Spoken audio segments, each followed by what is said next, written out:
na kami sa Amish Village, guys. Ito na, malapit na kami. Malapit na. Ayan o, guys. Ayan, yan. Island siya pero farm. Ikaw na, moderator ko, friend. Ikaw na. Ayan, o, see? Malapit na kami. Ang ganda-ganda dito, guys. Pakita ko Amish na nga mamaya. to dahil may Amish na, karusa na. Amish. Pag may nakita ka ng karusa, sila na yun. Ayan, yan guys. Yan, ganda. Yan, diba? Nasa kami, 5 seconds lang to. Yan. Yan. Yan, oh. Diba? Parang lang to na. Simpleng buhay lang dito, friends, sa pinupuntahan namin na to. Yan. 5 seconds lang to. Yan. Yan. Yan, oh. Ayan. Ayan, nasa kami, kumbaga nasa bundok kami. Laylo lang yung dito, buhay, guys. Ayan. Layback na layback. From the 60s or 30s. Ayan, oh. Lancaster. Ayan. Dito tayo magre-retired, friend. Para ka na rin sa Pilipinas. Ang lalayo ng kapitbahay. Diba? Walang kapitbahay. Ayan, o. Dito sa Lancaster ang Joseph the Dreamer, yung show na nakapanood na kami nun si Joseph, friend. Nakapunta ka na ba? Malapit dito yun. Yeah, nakapunta na kami doon, naka-attend na kami. Yan, o, tingnan nyo, o. Tingnan nyo, o. O. Ayan.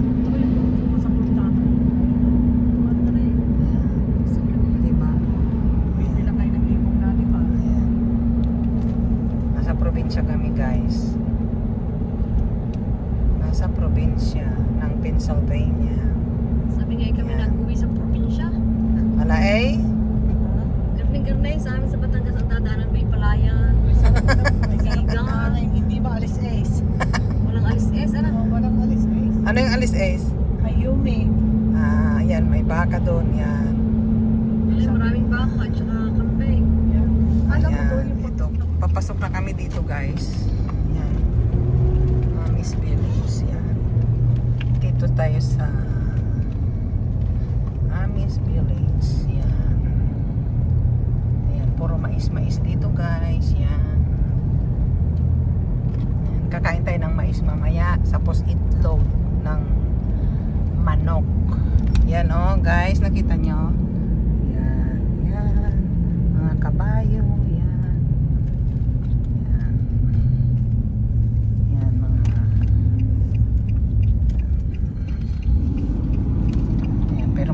May post dito. Yan, oh my god, naalala ko sa Isabela, friend.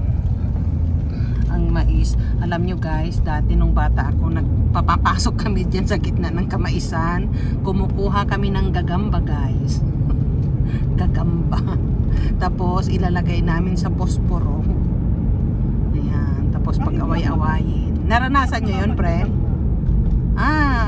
Umaga ka pumunta. Yan, Amish na to, guys. O, tingnan nyo. O, yan, o.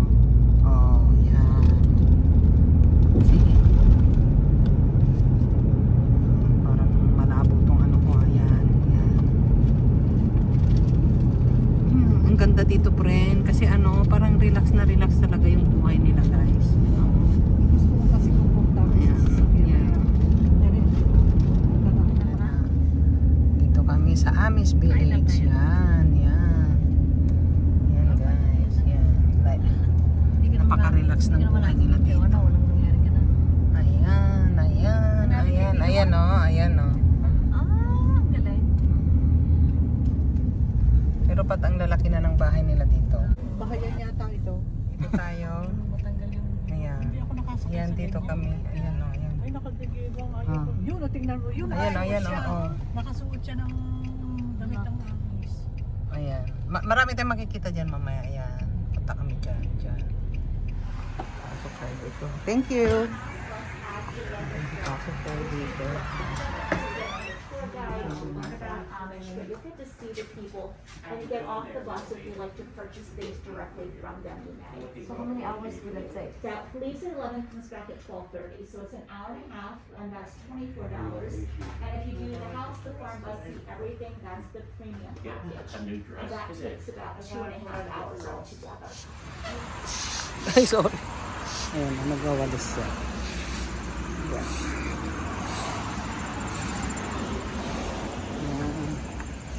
Punta tayo dito sa farm nila. Ayan, horse. Hello, horsey. Hello. Hello. Ayan. Ayan.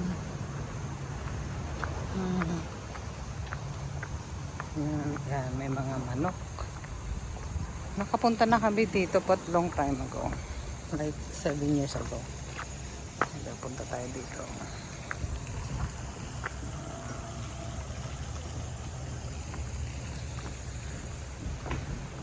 Okay, yan. Picture muna ito. Ito, si Nobu. Yan. Okay. Any notebook? Nakita mo ito yung mga Ducky. Ducky sa Amish Village. Yan. Kambing. Sabi ng kambing. Yan. Ngayon na sila. Oh. Ayan. Nagmamadali sila guys. Kasi baka maiwan na sila ng bus. Yan. Hello. Uh-oh. Yan ang gaganda.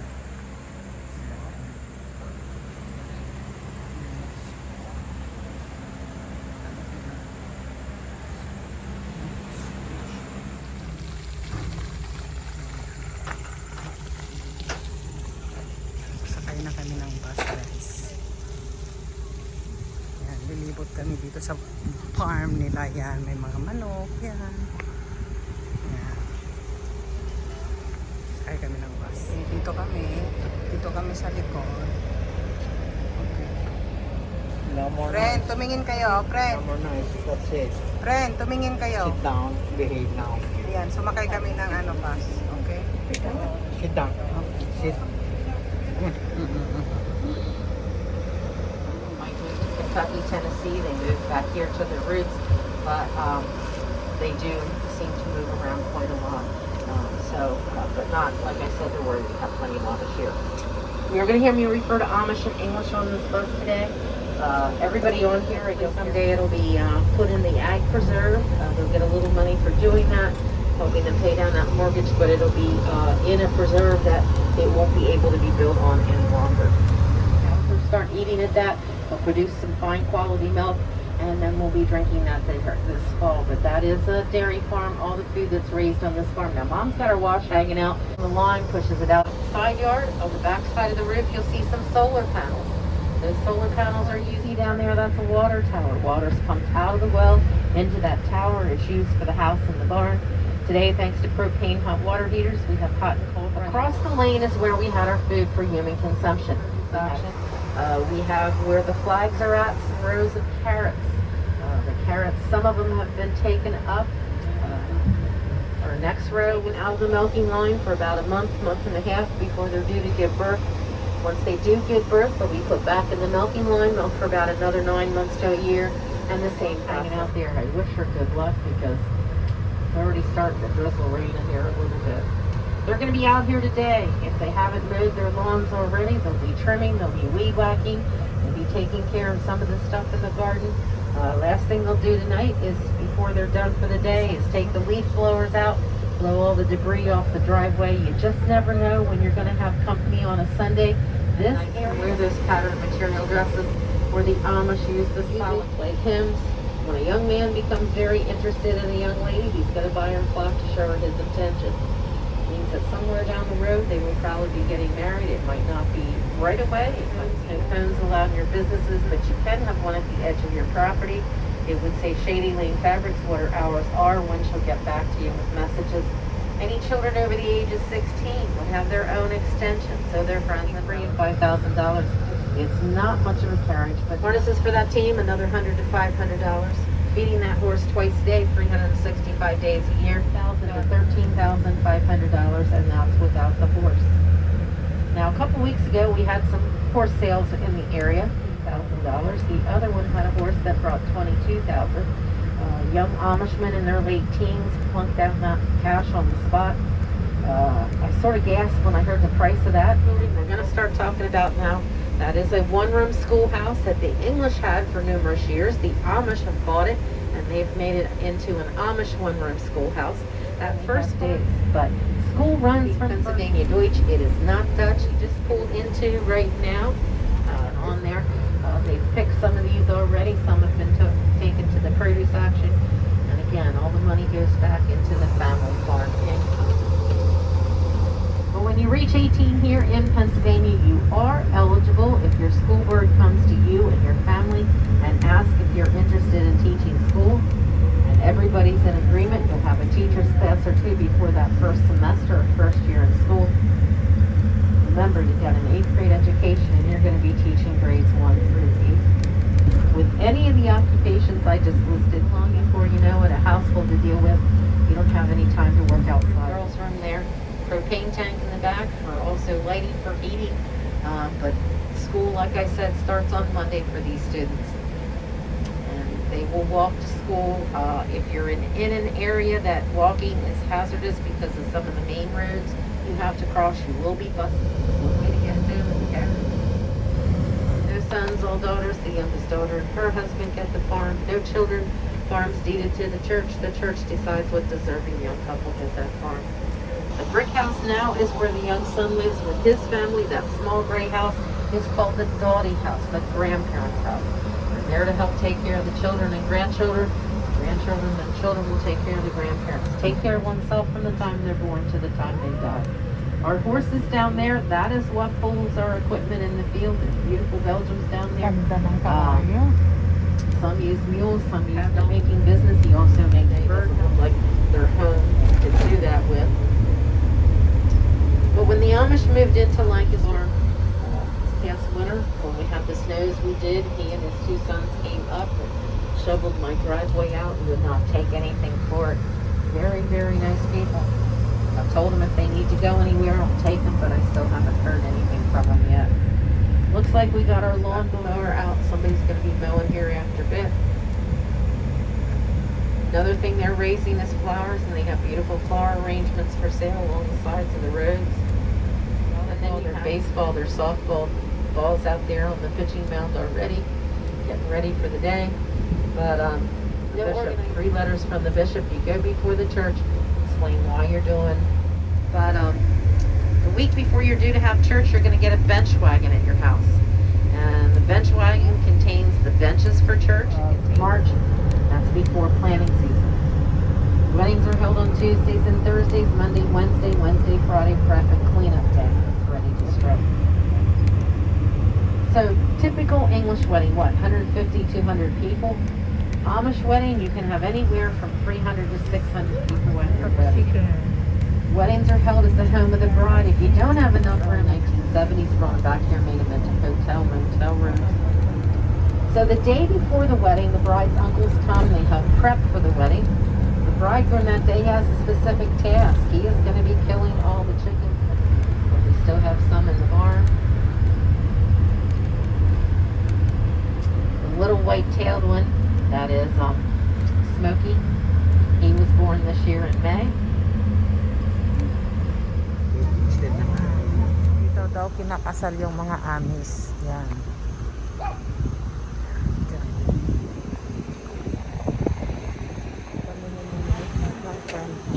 They're so mura, friend. Oh my God, look at the cheese. They're so mura. Yeah. Okay. We're gonna eat ice cream here. I the love their cheeses, ice they're cream so here. mura. Yeah, mura. Okay. Let's check, guys. Here na, the farm. Okay. Magsha-shopping ka, Nobo? Magsha-shopping si Nobo. Magsha-shopping si Nobo. Yan. Ayan. Oh. Okay. Yeah, it gets pretty bad. Okay, here.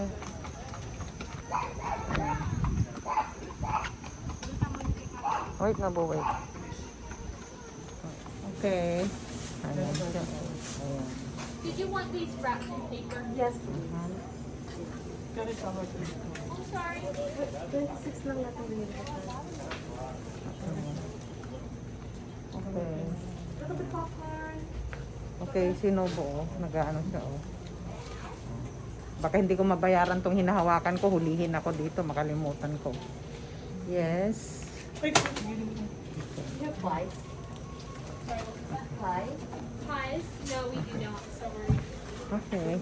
Okay, ga. Take Nobu. Bumili ang Okay. Yeah, ito nga. Nagugutom na. Nagugutom na. Okay. Bibili kami ng cheese.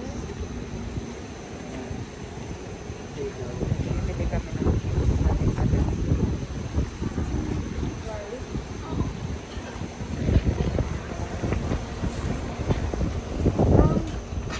Can you taste the... Okay. Thank you.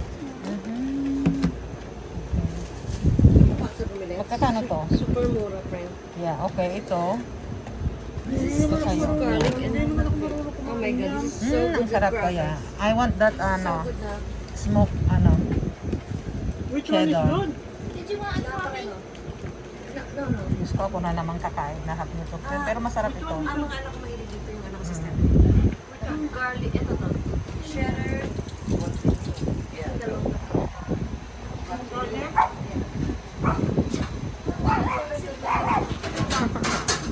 Ayan na.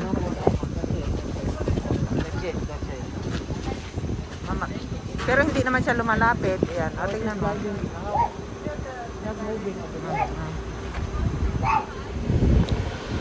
Yan yung sasakyan natin. Dito pa rin kami sa Amish Village. Nandito pa rin kami sa Amish Village, guys.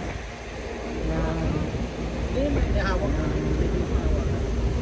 Kaya kinain namin yung mga ano namin. Soda. Ay, kumuha ng soda? Ha? Dapat nakatumbas ito. Kabayo nila. Ang gaganda ng kabayo nila. Ang lalaki. Ayan o. Yan. Nasa Amish Village kami, guys.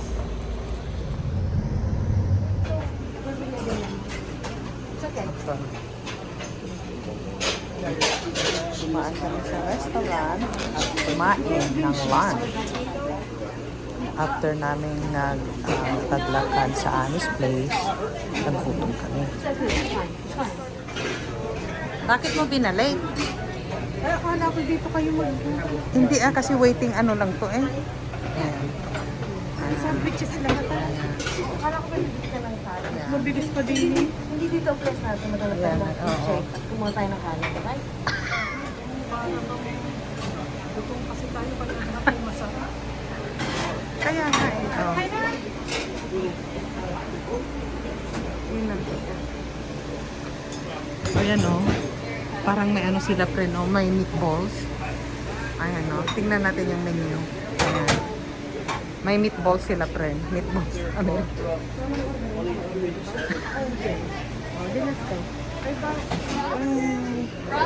Kasi hindi naman allowed si Nobo dito.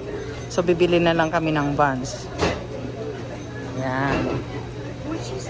Yan. Okay. Sa Amish restaurant kami. Ayan. Ah, and then we're gonna buy ice cream too. Later. Okay. Just for later. Okay. Did you want a guide for that? Oh no, it's okay. Did you want the copy of the receipt? No problem. All right. Thank you. Great day. Thank you. Okay. Ayan. Kakain na lang kami sa labas, guys. Ha? Nasa? Lahat ito, lahat. Ay, ano ba tong felicidad na ito? Yes, what?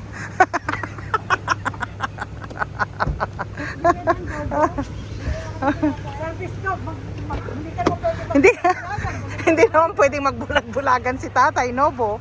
Service dog lang ang allowed. Tingnan mo si Nobo ah. Nobo, you gonna eat? Kasi bawal si Nobo doon. Bawal si Nobo doon. So dito na lang kami. Babal talaga magpunas ng lamesa. Guys, kasi hindi kami allowed sa restaurant ng Amish dahil kay Nobo. service dog daw pwede. Alangan naman magbulag-bulagan yun. Walang bulag eh. Wala namang bulag dito. O, di ba? Merong pilay masarap tawag. Ay, dapat nga pa na. Ay, hindi. Bulag. Bulag talaga. Ako yun. Bulag talaga dapat ang isi-service dog ni Nobo. Yan. Ayan. Mambabag na ako. Ayan. So sabi mo, bulag po ako. Ang sarap naman tinapin na yun. Mambabagla ka muna ng isang lumalang. Kain tayo guys ha. Baka Pero ang ganda naman ng backyard namin. Oh. magpinay-pinayan Yung background ako, pag namin pala, hinanapan tayo backyard. ng papel ng disabled, wala tayo. Namultahan pa tayo ng namimiki tayo. Masarap naman ang Nagbibideo ako. Hanggang dito na lamang po. Thank you for watching, and if you don't subscribe to my channel yet, please do subscribe and hit the notification bell para updated po kayo sa ating mga videos. Mabuhay! God bless!